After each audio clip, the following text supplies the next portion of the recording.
Les queremos dar la bienvenida al primer podcast del Centro de Conciliación de la Fundación Liborio Mejía. En él estaremos hablando temas económicos, jurídicos y muchos más. Nuestro invitado del día de hoy lo trajimos directamente desde la tierra de la eterna primavera, justo a las instalaciones de la Fundación Liborio Mejía. Se trata de Alexander Ríos, CEO de Inversia, especialista en economía, finanzas e inversión. Bienvenido, Alex. Qué gusto tenerte acá. Sabemos que hace una semana estuviste colaborando en nuestro blog un artículo. Cuéntanos cómo fue la construcción del mismo y de qué trata.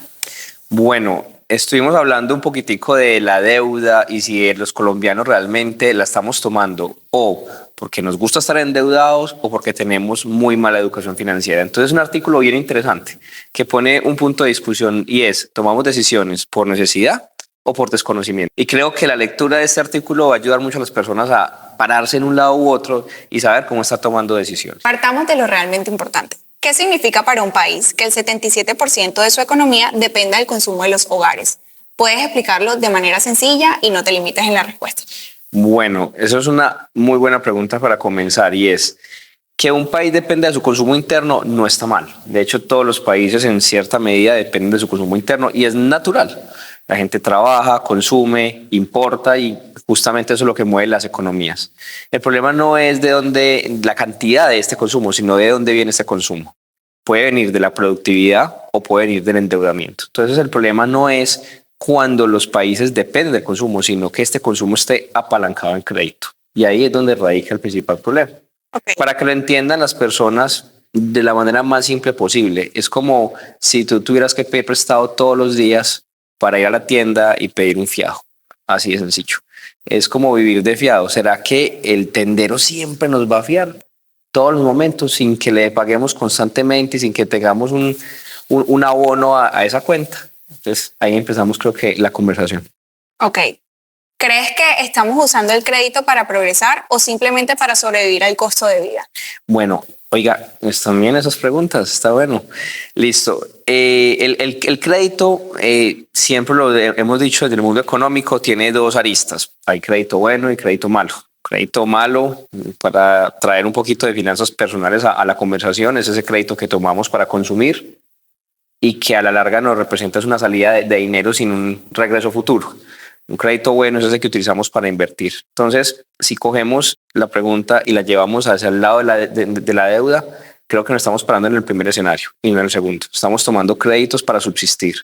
Estamos viviendo de la tarjeta, estamos viviendo al día. ¿Cuál es el problema? Que los colombianos vivimos en un 60% en informalidad, haciendo un agregado, y eso tiene una arista muy delicada, y es que tomamos deuda desde la informalidad, tomamos deuda muchas veces con muchas dudas del flujo de caja, de si tenemos trabajo constante o no, y terminamos metidos en problemas justamente de endeudamiento. Y creo que los colombianos en cierto grado, por desconocimiento o por necesidad, nos estamos yendo a vivir al día justamente la deuda. Si muchas personas no entienden conceptos básicos de finanzas como tasas de interés o inflación, ¿hasta qué punto el sistema financiero es realmente accesible? Bueno, el tema del desconocimiento financiero es muy grave. Te voy a dar datos. El 6% de los colombianos tiene educación financiera. De hecho, tú, Vanessa, o los que nos están viendo, quiero que se pregunten si alguna vez en el colegio o en la universidad les hablaron de finanzas personales o de crédito o de una tabla de amortización o de cómo se toma un endeudamiento o de cómo se usa una tarjeta de crédito. Entonces es justamente eso.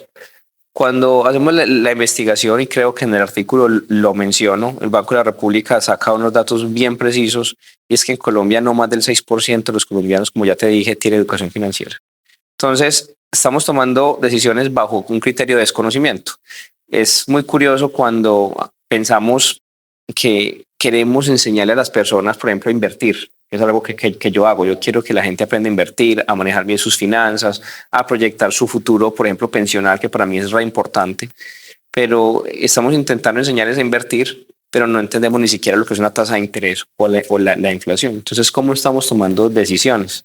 Para que quede más o menos claro, en un lenguaje aún más aterrizado, las personas ignoramos la mayoría de las veces el ciclo de la inflación. que es el determinante bajo el cual nos cobran la tasa de interés. No nos puede olvidar que cuando sube la inflación, sube la tasa de interés y ahí es donde las deudas, por ejemplo, con tarjeta de crédito o las deudas hipotecarias se ponen impagables. La pregunta es, ¿cuántos de los que estamos viendo esto o cuántos de los que conocemos saben realmente cuándo es el momento adecuado de tomar decisiones de endeudamiento? Eso no pasa mucho. Entonces, eso lleva a que el sistema sea accesible en términos de que los bancos siempre te van a prestar, lógicamente este es su negocio, pero la pregunta es qué tan conveniente es utilizar los servicios bancarios en todo momento. Qué tan prestable es para las personas apalancarse en crédito en cualquier momento. Pongámoslo en este contexto del primer trimestre de este año y será con la expectativa de inflación creciente una buena idea que los colombianos salgamos a tomar créditos de tarjeta o de crédito hipotecario. La respuesta es no. Pero ¿cuántos de acá están pensando en salir mañana a comprar casa? Eso tiene una repercusión grande y es porque justamente tomar decisiones en el momento no adecuado o en el momento incorrecto del ciclo de tasas de interés conduce a temas como la insolvencia y el sobreendeudamiento. Teniendo en cuenta tu respuesta, me surge la duda del por qué dices que no nos conviene endeudarnos.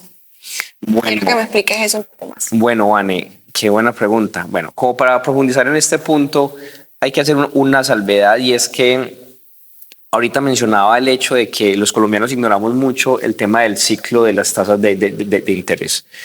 A veces cuando vemos en televisión las noticias de sale el Banco de la República, subió la tasa o no, pues lo damos por sentado, pero representa que esto está teniendo una implicación directa en el costo de endeudamiento de las personas. No es un misterio para nadie que aquí la mayoría utiliza tarjeta de crédito. Lo que nos han dicho siempre es utilícela a una cuota o a dos cuotas, cuando mucho y todo esto. Sin embargo, hay personas que, hablando de deuda de corto plazo, toman adelantos o hacen adelantos de la tarjeta de crédito para financiar su día a día. Y esto es muy normal. Lo que la gente desconoce es que, por ejemplo, cuando usted hace un adelanto de la tarjeta de crédito, se difiere automáticamente a 12 meses. Entonces, de entrada te están clavando la tasa a 12 meses. Entonces usted dirá, eso no es tan grave. Si el Banco de la República dijo que la tasa está al 10% aproximadamente, que no es una tasa baja, pero digámoslo así que comparativamente contra la tasa que te voy a mencionar, sí es muy baja y es la tasa de usura. Resulta que en Colombia, por normatividad, existe una tasa que se llama tasa de usura y es una tasa que rige para los créditos de corto plazo y para los créditos corrientes que se le conoce en el sistema financiero. Esta tasa se calcula como 1.5 veces la tasa de referencia. Entonces, ¿qué quiere decir? Que si la tasa del Banco de la República está alrededor del 10%, la tasa de usura está alrededor del 25%. Entonces tú terminas pagando cualquier cosa que financies a 12 meses sin darte cuenta, la terminas pagando un 25% más caro. Esa es la primera razón por la cual no es una buena idea financiarse este año. Segunda razón, y creo que con eso cerramos, es el déficit fiscal. A veces también vemos las noticias y las personas ven las noticias y ven que el gobierno, cualquiera, tiene mucha deuda y pensamos que esto no nos afecta a nosotros. Pues resulta que sí. Resulta que cuando los gobiernos se endeudan, esto encarece la deuda aún más del gobierno y eso se nos transmite a los colombianos en los créditos de largo plazo. Te voy a dar un dato. Si un colombiano quería tomar un crédito hipotecario a 15 años, ahorita en noviembre, le salía más o menos al 12%. En este momento de que estamos haciendo esta grabación, le sale más o menos al 17-18%. Y eso tiene una implicación directa en la cuota, en el pago total de la casa y lo demás. Entonces, si tú tomas un crédito este año, a largo plazo lo que vas a hacer es tomarlo en un mal momento porque va a afectar obviamente el costo de esa financiación. Y volvemos a lo mismo, tomar decisiones en el momento incorrecto nos empuja a temas como la insolvencia o problemas crediticios o todo lo que deriva de esto. ¿Qué tan peligroso es para una economía depender del consumo financiado con deuda en lugar de productividad o inversión? Bueno, es muy peligroso, tremendamente peligroso. Dos razones. La primera, vamos a abordarlo desde el componente de deuda. Vane, si tú tienes una deuda, supongamos en una tasa variable, porque hay deudas a tasa fija y tasa variable. ¿Qué pasaría donde apareciera la inflación? Pues resulta que tus créditos se dispararían al alza y esto haría que tu crédito se disparara y eso puede primero ocasionar problemas de sobreendeudamiento. Vivir de la deuda sin tener cómo soportar la deuda es un gran problema. Te doy un ejemplo en términos de países. Hablamos mucho de que, por ejemplo, Estados Unidos tiene una deuda muy grande como país. Hablamos mucho de que Japón tiene una deuda muy grande como país. Pero porque la pregunta es, ¿por qué siguen teniendo tan buena calificación crediticia y por qué siguen siendo países como países, siguen siendo tan confiables en términos de deuda? Y eso nos da una respuesta financiera muy clara que también aplica a las personas, y es, el problema no es la deuda, sino cómo pagarla. Entonces eso ya nos lleva a la segunda parte de la pregunta, y es la productividad. Resulta que los países y las personas tenemos productividad, y la productividad es lo que hace que generemos ingresos. Palabras más, palabras menos. Países muy productivos pueden tener deudas muy grandes porque tienen la capacidad de generar el servicio a la deuda, tienen la capacidad de soportar y hacerle frente a los intereses, a la carga prestacional de esa deuda. Pero ¿qué pasaría si tú, Anne, por ejemplo, tomas un crédito y renuncias a tu trabajo?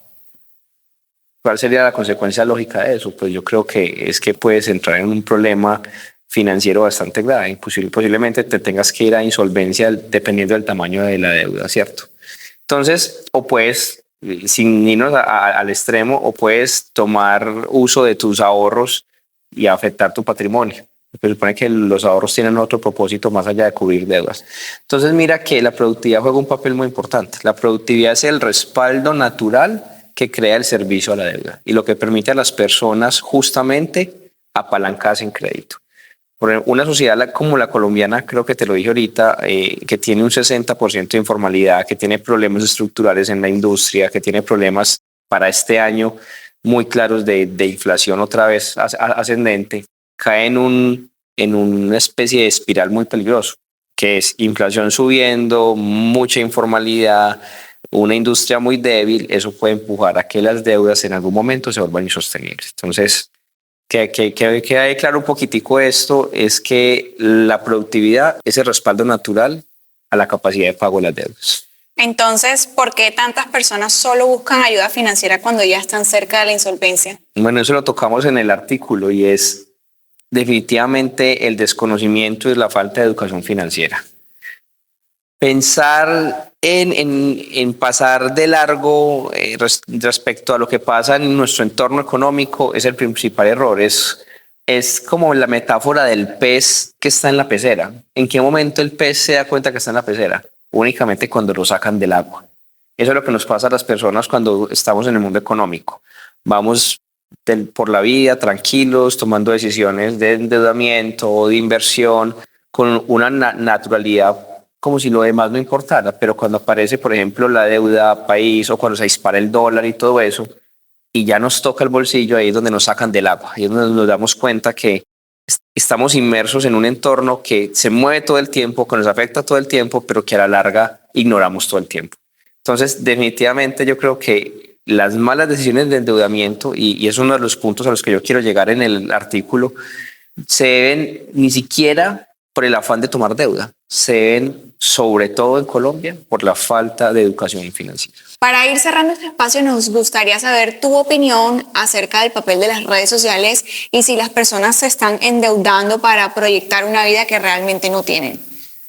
Hombre, qué buena pregunta. Bueno, el papel de las redes sociales en el endeudamiento y las finanzas personales de las personas. Bueno, empecemos por algo. Yo creo que todo en la vida tiene un lado positivo y un lado negativo. Definitivamente soy de los que creo que las redes sociales han hecho que las personas, esas que tienen ese ánimo o ese vacío de mostrar, creo que hemos visto casos deportistas famosos y lo demás que lo que hacen es vivir mucho de la apariencia a través de la deuda. Entonces creo que las redes sociales, en vez de ser ese catalizador, lo que han hecho es más bien como sacar eso que la gente tenía guardado y demostrar lo que son.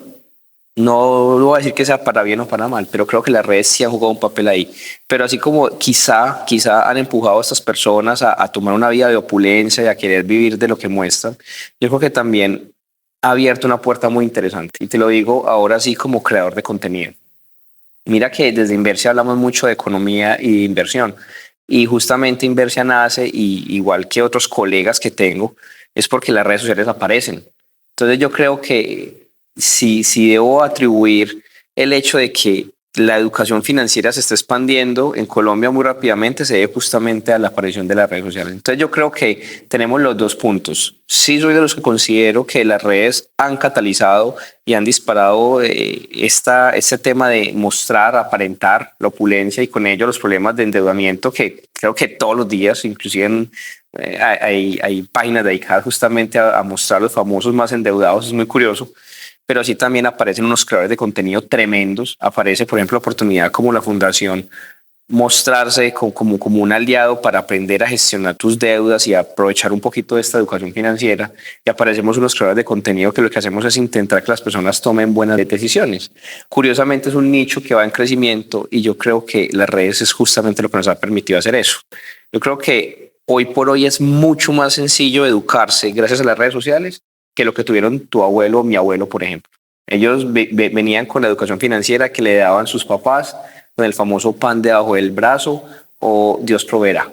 Hoy en día, si tú ya quieres averiguar cualquier cosa, una tasa, cómo se usa una tarjeta de crédito, cómo se toma un buen endeudamiento, cómo se invierte, basta con que tú entres a cualquier red social, la que más te guste, Instagram, TikTok, la que sea, buscas y ya aparecen 10, 15 o 20 creadores de contenido que estamos hablando de eso. Entonces yo creo que las redes sociales sí están jugando un papel súper importante, más para bien que para mal, según como yo lo veo. Partiendo de esto, entonces, ¿qué recomendación le darías a las personas que nos están viendo ahora? Bueno, definitivamente una gota de educación financiera. O sea, yo creo que la clave para salir adelante en la vida financiera, en la vida económica, se trata de entender el contexto. No quita tiempo más allá de ver una serie, aprender qué es una tasa de interés. Porque mira que en Colombia tenemos las prioridades un poquito tergiversadas y es todos los días tenemos tiempo de ver un reality show o de ver un partido de fútbol o de jugar en tu consola o de entrenar, pero se nos olvida que también podemos en esa misma media hora a buscar algún creador de contenido cualquiera y preguntar sobre tasa de interés o sobre tomar crédito o sobre deuda hipotecaria o cómo se usa una tarjeta de crédito o sobre endeudamiento. O sea, yo creo que hoy en día la información está. Lo que falta es la voluntad. Entonces la primera invitación y yo creo que la más fuerte que le puedo hacer a todos es generemos el interés por educarnos financieramente. Yo creo que todo parte desde ahí, porque ya incluso la inteligencia artificial, si no te gusta escuchar a alguien hablando o esperando que te diga puntualmente lo que quieres escuchar, pues la IA ya te resuelve cualquier duda financiera en un segundo. Entonces es generar ese interés hacia cómo se toman mejores decisiones, entendiendo, por ejemplo, el contexto económico y el contexto financiero. Creo que es la mejor recomendación que le puedo hacer. Interés en el tema económico. Y con esto llegamos al final de esta conversación. Gracias, Alex, por acompañarnos y por ayudarnos a entender qué está pasando con la deuda de los hogares en Colombia y cómo la educación financiera se vuelve cada vez más importante en este contexto. Bueno, Vane, a ti muchas gracias, a la Fundación Liborio Mejía por esta invitación, muchas gracias y bueno, no queda más que invitarlos a todos a leer el blog de la Fundación. Por acá va a quedar un contacto, a que nos sigan en todas las redes sociales para que estén más informados sobre todos los temas de insolvencia, endeudamiento y un poquito de educación financiera. Recuerden que pueden consultar toda esta charla completa en el canal de YouTube y por supuesto pues remitir cualquier comentario ahí por las redes sociales.